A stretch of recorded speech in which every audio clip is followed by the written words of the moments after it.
Hello दोस्तों, स्वागत है आपका हमारे चैनल पर। मेरा नाम गुंजन है।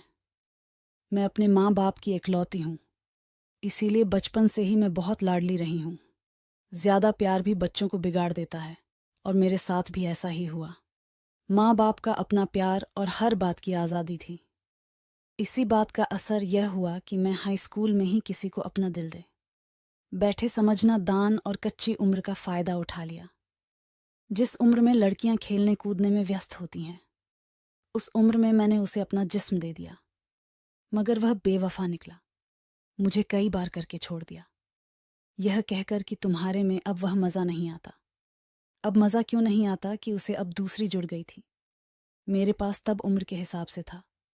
उसके चले जाने के बाद में बहुत रोए, मगर एक बार जब मज़ा ले लिया तो फिर चैन कहाँ पड़ता है। जब मैं 12वीं दा तो दूसरा बॉयफ्रेंड बना लिया। हर हफ्ते 2-3 बार हो चुकी थी। मैं जिधर से नहीं डरती थी, ताकि सारे कॉलेज में मुझे पता था। कॉलेज लाइन मारते नहीं, बॉय चौकीदार सब मेरे हुस्न के दीवाने थे। मुझे भी पता था कि यह साले मर्द सिर्फ मेरे जिस्म के ही दीवाने हैं। सब के सब सिर्फ मुझे करने तक की मतलब। मेरे दिल से किसी को कोई प्यार नहीं था, इसलिए मैं भी हंस बोलकर अपने काम सबसे निकलवा लेते थे, मगर सिर्फ अपने बॉयफ्रेंड से ही करवा दी थी। मगर मेरी शोहरत बहुत दूर दूर तक फैल गई थी, इसलिए जब घर वालों ने मेरे लिए रिश्ते की खोज करनी शुरू की तो लोकल रिश्ते कई टूट गए। अब घर वालों ने बाहर का लड़का ढूंढना शुरू किया। एक लड़का मिला जो कि अमेरिका में जॉब करता था। एक लड़की थी, इसीलिए बड़े धूमधाम से मेरी शादी हुई है। शादी में मेरे कई बॉयफ्रेंड भी आए। दुल्हन का लिबास पहने हुए मैं सोच रही थी कि यह भी सोच रहे होंगे कि कितने सती सावित्री बनी हुई बैठी है। जब हमारी गर्लफ्रेंड थी तो कैसे कैसे मजे ले। खैर, शादी हुई। शादी के बाद अपने ससुराल आई। अब बारी आई सुहागरात की। सुहागरात में जानबूझकर मैं दर्द होने का नाटक किया। बहुत रोई, जैसे मेरा पति बहुत खुश हुआ कि बड़ी अच्छी लड़की मिली है। शादी के बाद हम लोग हनीमून पर भी गए। वहां पर भी दिन रात जब भी मौका मिलता, सुरेंद्र मुझसे बहुत प्यार करता हूँ, मगर कुछ बातें मुझे उसकी ठीक नहीं लगी। उसका बहुत जल्दी हो जाता था, मगर मुझे देर तक चाहिए था। मगर मैंने उसे हौसला दिया और उसे धीरे धीरे अपना समय बढ़ाने को कहा। वह भी धीरे धीरे टाइम बढ़ाता जा रहा था। मैं इससे भी खुश थी कि चलो, अब तो इसके साथ ही रहना है। अब कोई भी पंगा नहीं लेना है, किसी के साथ नहीं, सिर्फ और सिर्फ अपने पति के साथ ही अपनी जिंदगी गुजारनी है। मगर मेरी खुशी ज्यादा दिनों तक नहीं। सुरेंद्र को वापस अमेरिका जाना था। 3 महीने की छुट्टी पर आए थे और फिर 1 दिन सुरेंद्र अमेरिका चले गए। मैं अकेली रह गई। पहले तो बहुत रोई, कितने दिन तो रोते ही रहे। घर में मैं, मेरे ससुर, सिर्फ 2 लोग बचे थे। सुरेंद्र की बड़ी बहन भी कुछ दिन बाद वापस अपने ससुराल लौट गई थी। इतना बड़ा घर बिल्कुल खाली। मगर मैंने खुद को धीरे धीरे संभाला। एक नौकरानी को काम पर लगाया। वह घर का सब काम कर जाती थी। मेरे लिए खाली समय काटना बहुत मुश्किल हो गया। मैं कभी नजदीक नहीं था, हालांकि फोन पर बात होती रहती थी। ससुर जी भी ज्यादातर अपने रूम में ही थे। अपने दोस्तों के साथ घूमने फिरने चाय पानी करते थे। मुझे भी कहा कि आज पड़ोस में सहेलियां बना लो, मगर मुझे सहेलियों से ज्यादा दोस्त पसंद है, इसलिए किसी के साथ में ज्यादा खून मिल नहीं सके। सारा दिन घर में बोर होती रहती, टीवी भी कितना देख लेती। ऐसे ही एक दिन मैं खिड़की के पास खड़ी होकर बाहर देख रही थी। अचानक मेरी निगाह पड़ोस वाले घर में गई। मुझे लगा वहां कुछ हो रहा है। थोड़ा ध्यान से देखा तो थोड़ी देर बाद एक मेथड।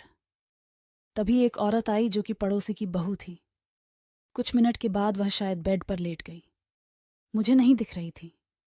मैं कितनी देर वहीं पर खड़ी है, उनका इंतजार करती रही थी। शायद फिर मुझे दिखे, मगर 1 घंटा बीत जाने के बाद भी वह नहीं दिखे। मैं वापस आकर बेड पर लेट गई। मेरे दिमाग में रह रहकर वह मर्द घूम रहा था। मुझे अपने पुराने दिन याद दिला दिया। मेरा दिल कर रहा था कि अभी उठकर उसके घर जाऊंगा और उससे पूछो कि क्या मैं आपके साथ प्यार कर सकती हूँ। मगर मेरा जाना तो संभव नहीं था। मेरे मन की बेचैनी बढ़ती जा रही थी। मैं उठकर पहले अपने चेहरे पर पूरा मेकअप किया। उसके बाद साड़ी पहनी और खुद को ब्लाउज और पेटीकोट में देखा। कितना शानदार फिगर है मेरा, गोरा रंग, सुंदर चेहरा, हर चीज मेरी बहुत सुंदर। और फिर भी मैं प्यासी की प्यासी हूं। ऐसा क्यों? क्या इस खूबसूरत बदन के साथ मुझे किसी चीज की कमी है? मन में ख्याल आया कि नहीं, सिर्फ अपना पति और कोई नहीं। यह सोचकर मैं बेड पर लेट गई। उसी रात में ही एक अजीब और वाक्य हुआ। मैं शाम को पिताजी को चाय देने, घर का माहौल शुरू से ही खुला था, तो घर में जीन्स, शर्ट, पैंट, कपड़े आदि पहनने में कोई दिक्कत नहीं थी। मैंने जो जीन्स के साथ शर्ट पहनी हुई थी, उसका गला थोड़ा बड़ा था। जब मैं ससुर जी के रूम में गई तो उस वक्त वह सो रहे थे। जैसे ही चाय रखी, ससुर जी की आंख खुल गई। जब चाय देने के लिए मैं झुकी तो उनकी नज़र सीधे मेरे शर्ट के गले में कुछ सेकंड के लिए पड़े। उन्होंने गौर से देखकर अपनी निगाह हटा ली। मैं भी वापस आ गई। उसी रात मुझे सपना आया कि मैं ससुर जी के रोमांस कर रही हूँ। तभी मेरी नींद आ रही, मैं जाकर ससुर जी के कमरे के पास खड़ी हो गई। उनके कमरे का दरवाज़ा खुला हुआ था। मैंने देखा वह अंदर सो रहे थे। उनको देखकर मुझे जोश चढ़ गया, मगर ऐसे कुछ करने की हिम्मत नहीं हुई। अभी रात में भी फिर मैं उनके कमरे के सामने गई। आज मैं थोड़ी देर और दिलेर हो गई। आज तो मैं उनके कमरे के अंदर चली गई थी। तभी अचानक बत्ती जल गई। मैं चौंक कर सामने देखा। ससुर जी बेड लाइट जलाकर मेरी तरफ देख रहे थे। मैं भाग गई।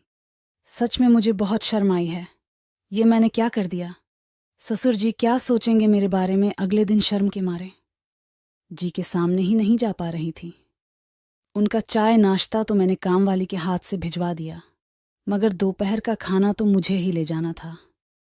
जब मैं उनको खाना परोस रही, बेटा, मैंने सुरेंद्र से बात की है। वह जल्दी तुम्हें अपने पास बुला लेगा। तब तक थोड़ा सब्र तो रखो। उनकी छोटी सी बात में बहुत कुछ इशारा था। मैं समझ गई थी, लेकिन दिल है कि मानता ही नहीं। अगली रात में फिर मैं ससुर के कमरे के पास जाने लगी, मगर तभी ड्राइंग रूम की लाइट जल उठे। देखा सामने ससुर जी खड़े हुए थे। बोले, बेटा ये क्या कर रहे हो? तुम क्या इतनी बेवफा हो चुकी हो? मैं तो नीचे फर्श पर ही गिर पड़ी, फूट फूट कर रोने लगी। बोली, मुझसे नहीं होता ससुर जी, मैंने बहुत कोशिश की बर्दाश्त करने की, मगर नहीं होता। ऐसे मैं मर जाऊंगी। सच मेरे पास आए। उन्होंने बड़ा प्यार से मेरे बदन को उठाया।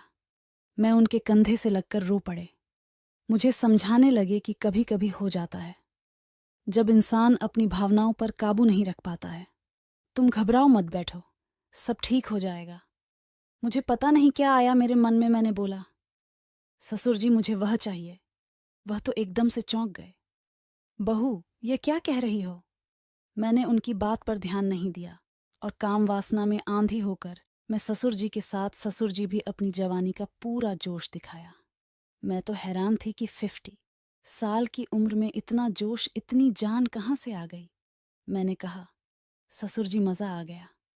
इतना मज़ा तो मुझे सुरेंद्र ने भी नहीं दिया था। तेरी आंख तो मैं पहले से ही पहचान गया था, मगर मैंने यह नहीं सोचा था कि तू पके आम की तरह मेरी झोली में आ जाएगी। वैसे मैं तो तेरी माँ पर फिदा हूँ। वह भी बहुत सुंदर औरत है, मगर तू ही बेसब्री निकली, 3 महीना भी नहीं काट पाए।